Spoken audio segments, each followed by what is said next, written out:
New York? Where are you going? Very close.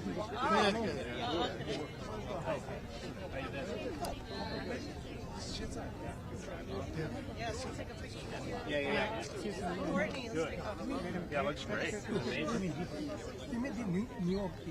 Fantastic. Good. Let's keep growing it.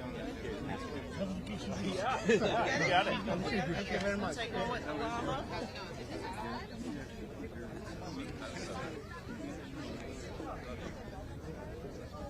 When are you coming back to Indiana? I'm Monday to Thursday I'm here, and Thursday night to Monday afternoon I'm in Indiana every week. Oh, every week. Yeah, Okay. yeah. So I'll be around the States. Oh, okay. Yeah. It's all right. Hello, sir.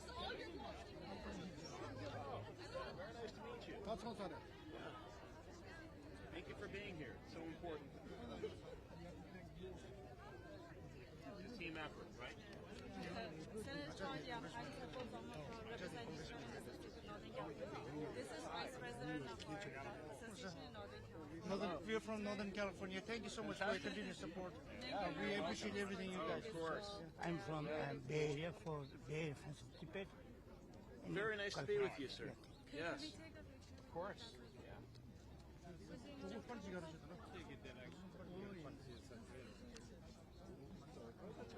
You can join us.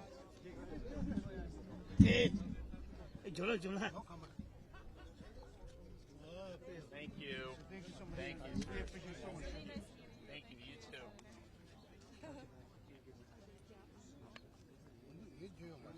What a beautiful day. Wow. Hey, Jeff. How you doing?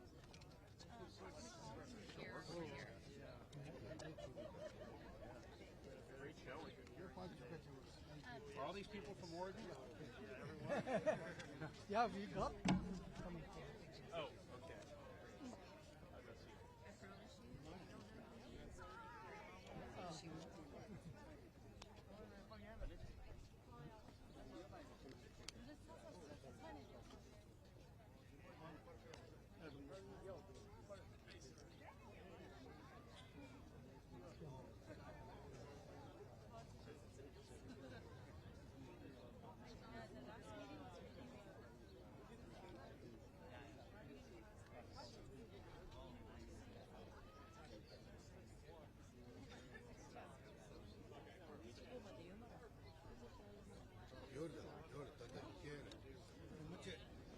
Richard Gere khata ki main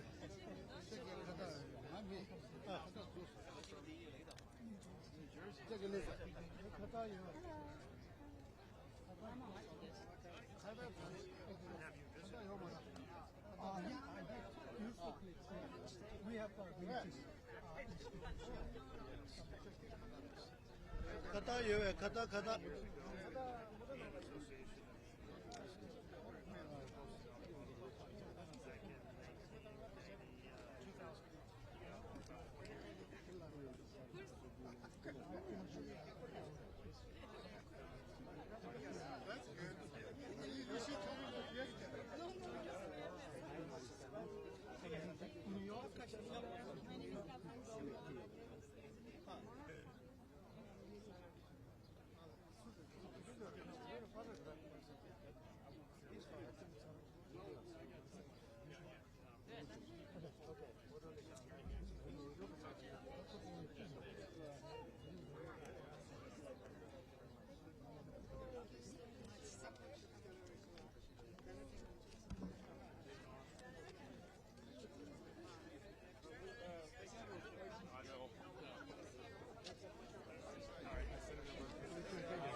Mr. Young, McGovern, Gere,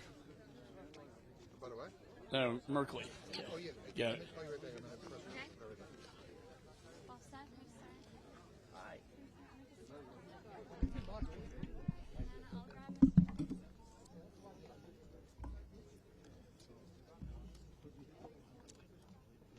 This is not mine. This is you. Oh, it is? Yep, that's you. Ah, okay. So let me know.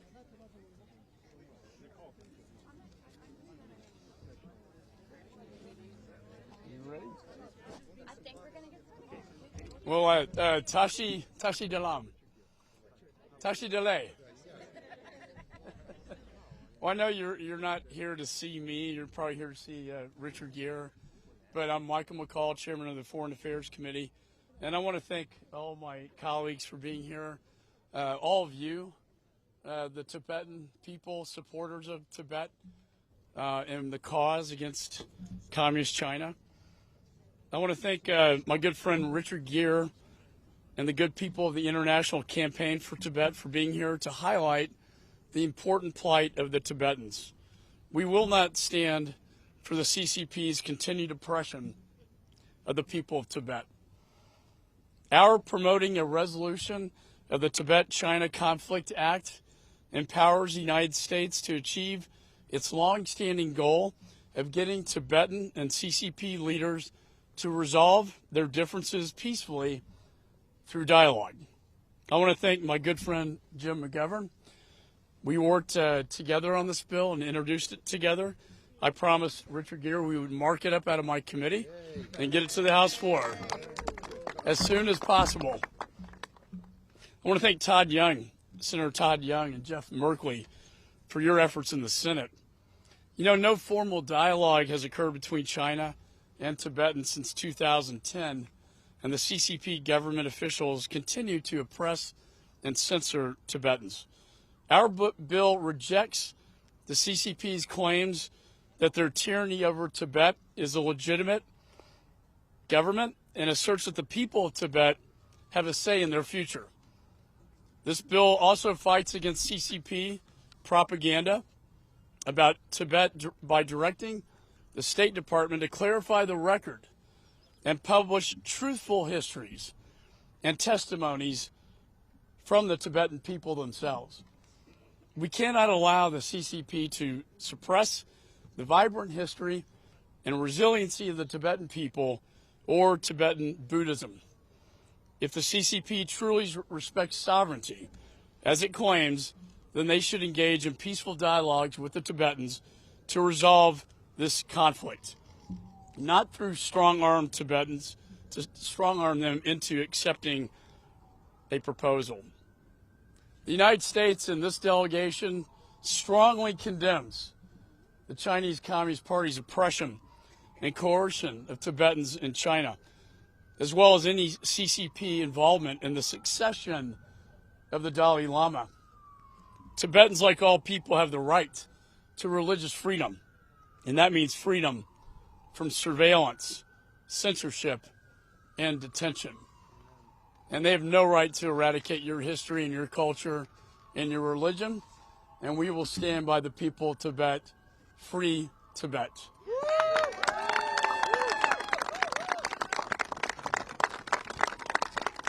I'd next like to introduce Senator Young and bring him for his remarks. Thank you, Chairman.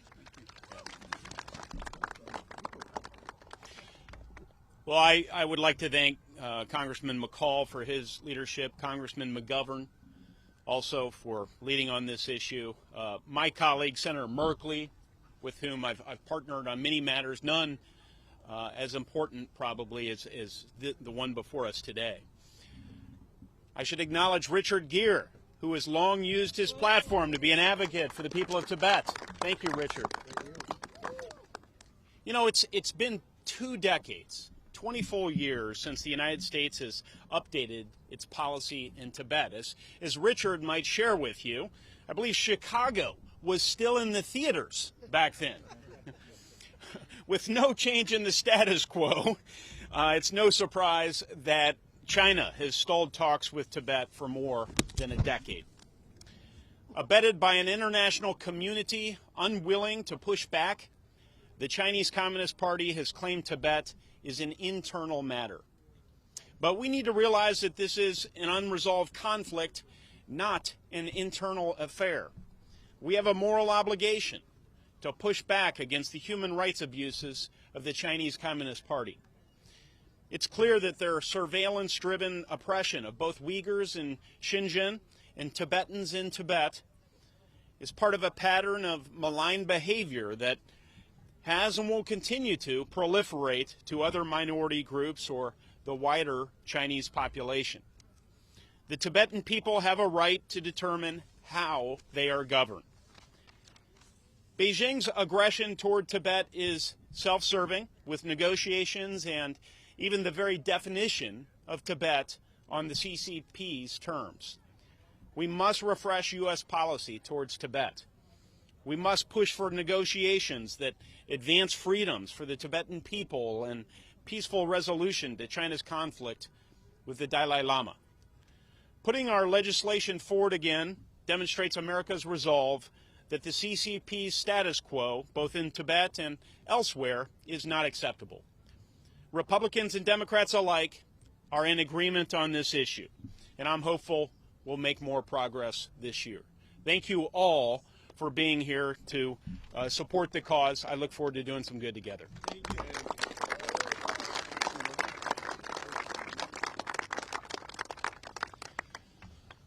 Well, as you can hear, this is an issue regarding fundamental freedom supported on both sides of the U.S. Capitol, on both sides of the aisle, as should be the case. We believe in our country that every people have the freedom to determine their future. And that freedom has been denied to the people of Tibet, and we must restore that freedom.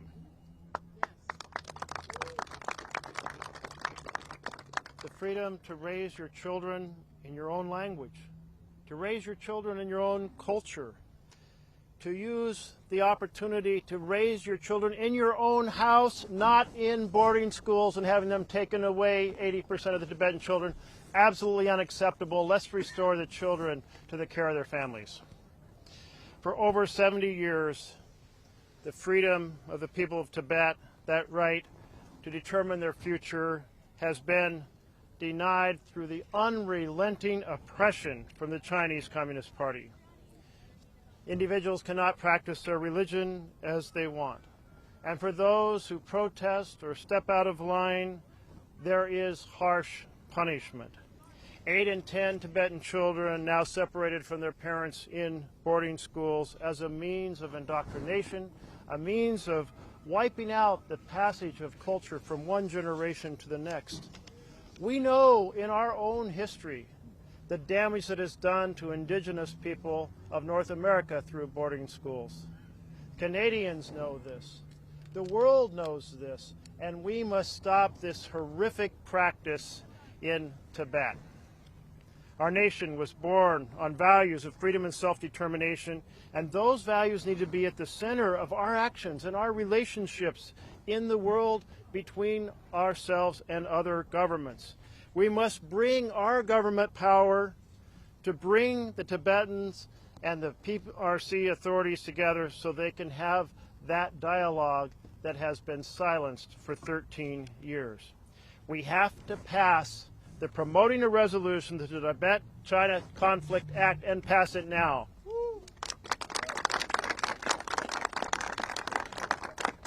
There is a Tibetan proverb which says a single thread doesn't make a cloth and a single tree doesn't make a forest. It means we are stronger together. The people of Tibet need and deserve the right to determine their own future. Let's be stronger together and make that happen. Thank you.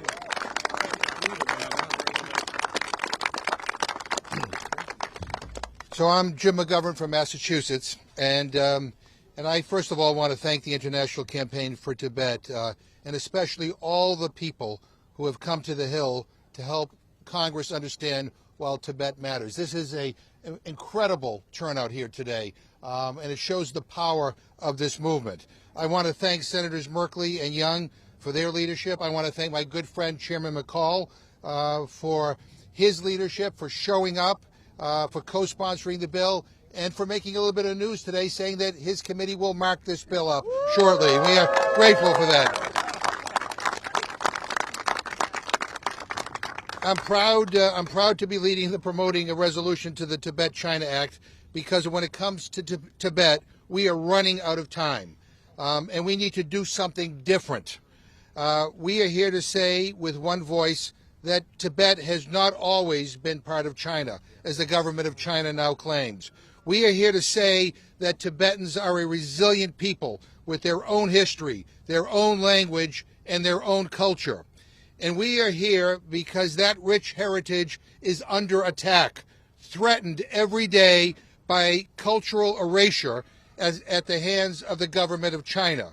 So we are here in a united, bipartisan way to say that the Tibetan people have a right to self-determination and to choose how they are governed.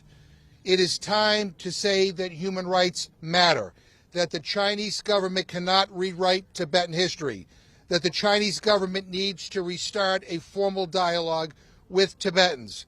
And finally, it is time to say that America is not going to stand idly by while Chinese disinformation on Tibet runs rampant. Tibetans have been patient, but that patience won't last forever. Let's get this bill passed and send a clear, unambiguous message to the people of Tibet and to the Chinese government that the whole world is watching what happens. We will not remain silent. And again, to all of the Tibetans, members of the Tibetan community who have shown up here today to lobby Congress, what an incredible display of power. The Chinese government needs to know the more they repress, the stronger this movement becomes. And let me finally say to my friend Richard Gere, who is kind of our spiritual leader on this for many, many, many years, we cannot thank you enough for your leadership and for your commitment. You know, you have stuck with this for years and years and years. And because of that, we are, well, anyway, you inspire all of us. So anyway, thank you very much.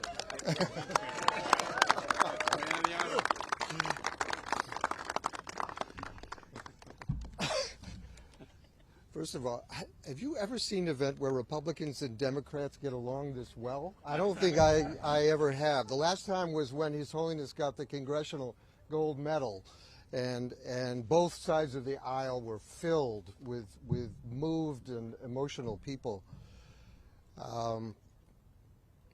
We had a great time today testifying in hearings on the situation in Tibet. We went through the litany of the horrific things that have happened to the Tibetan people and continue to. And unfortunately, a situation that may be getting worse day by day. But we also spoke about the future, and that this being a moment where the rest of the world, including the U.S., is extremely skeptical of Communist Party in China, the 100-year plan of the Chinese, which they're way ahead of at this point. But this is a moment, I think, of reevaluating for all the nations of the world. What is our relationship with the Chinese Communist Party? Can they ever tell the truth? Is there a true history of Tibet, for instance? And there is. They were invaded in 1949, 1950. They were an independent country, and they have yet to have an agreement with the Tibetan people as to what their future is going to be. China is a signatory to the Universal Declaration of Human Rights.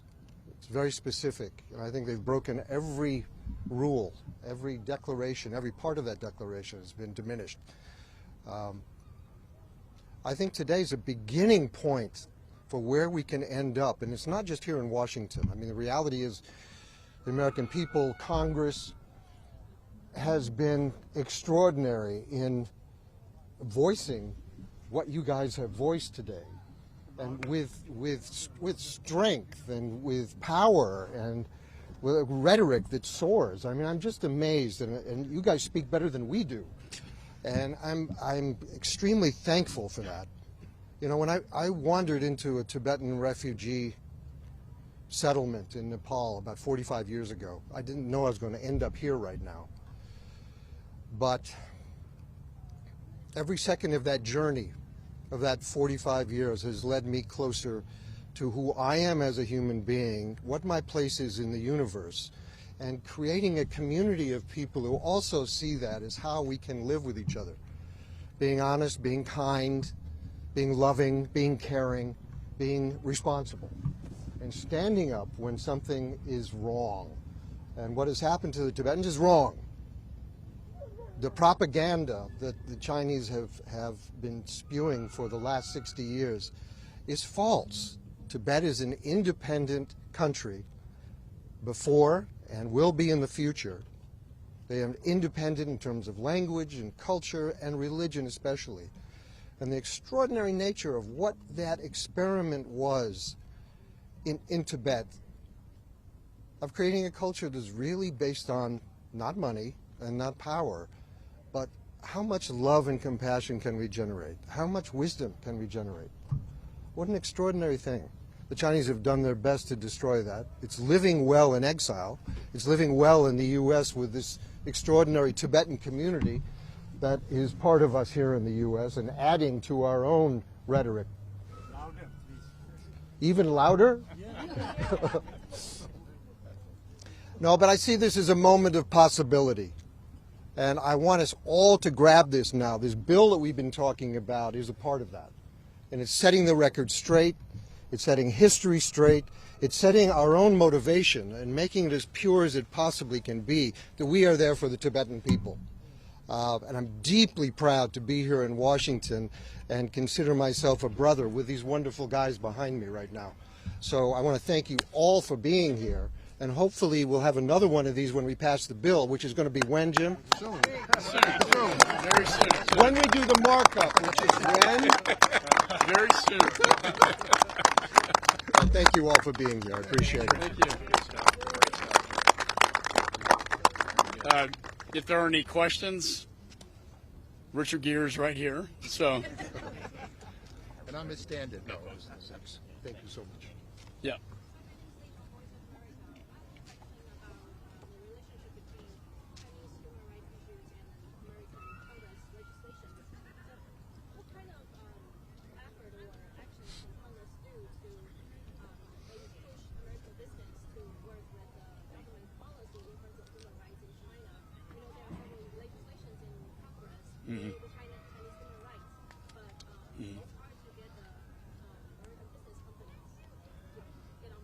Yeah.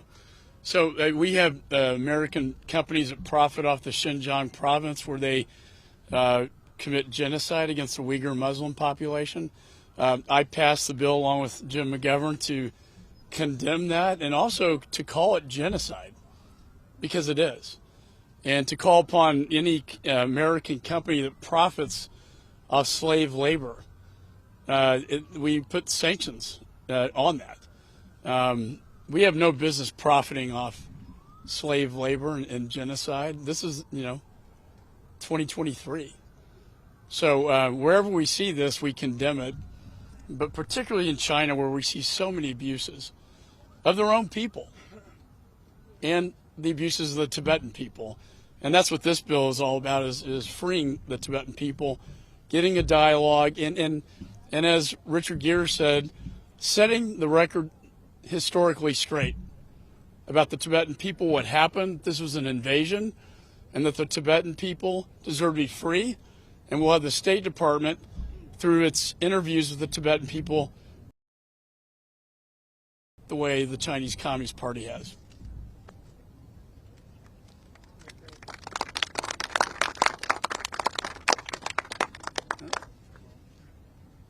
God, I can't believe you didn't get any questions. No, but So I no think this questions. was an excellent question. And I think, again, the temperature on the planet has changed over the last year or so.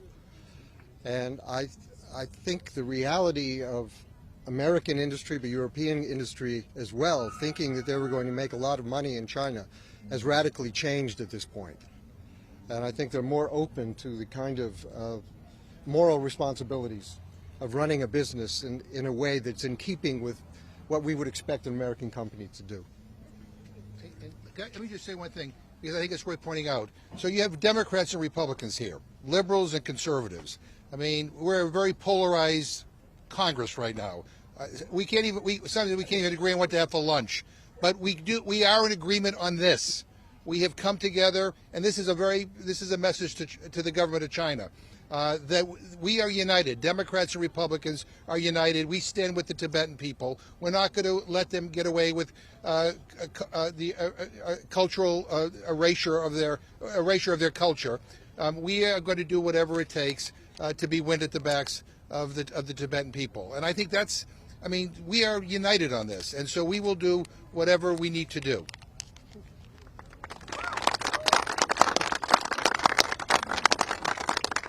Well, thanks everybody. Thank you, Richard. Thank you. Really appreciate Thank it. you. Hey. We stay in touch, yeah? Oh yeah. A lot of your suggestions. Chairman McCaul, Ben Weiss from the Courthouse News Service. I'm wondering, is there any room for compromise with the State Department on the dissent channel, or is the only way that you can consider your subpoena satisfied if they turn out the dissent channel in its entirety? Well, we tried to compromise. They could redact the names. I would view it in camera in a classified setting. And they instead said that we could only get a sort of sanitized, filtered view of the cables. And that was unacceptable. And there's no executive privilege here either. So, look, Secretary Blinken and I have a very good relationship. We'll continue to see if we can get there. But I think right now.